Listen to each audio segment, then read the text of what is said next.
Ndahet nga jeta në moshën 24 vjeçare ylli i filmit të njohur Mammoth.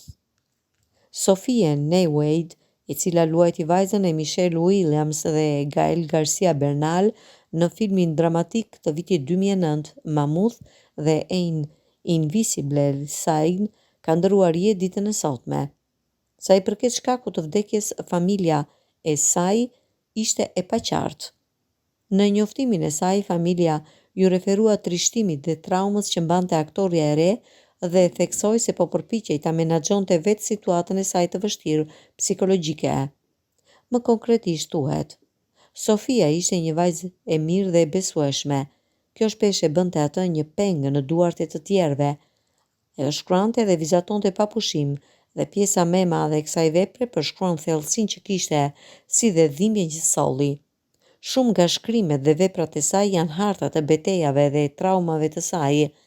Edhe me këto harta dhe diagnoza më të afërta me njerëzit e saj, me ridiagnostikimet e saj, policia dhe të tjerët që u përpoqën ta ndihmonin janë të shkatëruar që përpjekjet e tyre nuk mund ta shpëtonin nga fati i saj. Ajo varej nga vetë mjekimi i saj për të përballur me gjithë traumën dhe turpin që kishte brenda, dhe kjo e çoi në vdekjen e saj. Ajo vazhdonte të përsëriste se do ta menaxhonte vetë dhe ishte e vendosur të refuzonte trajtimin që mund ta kishte shpëtuar.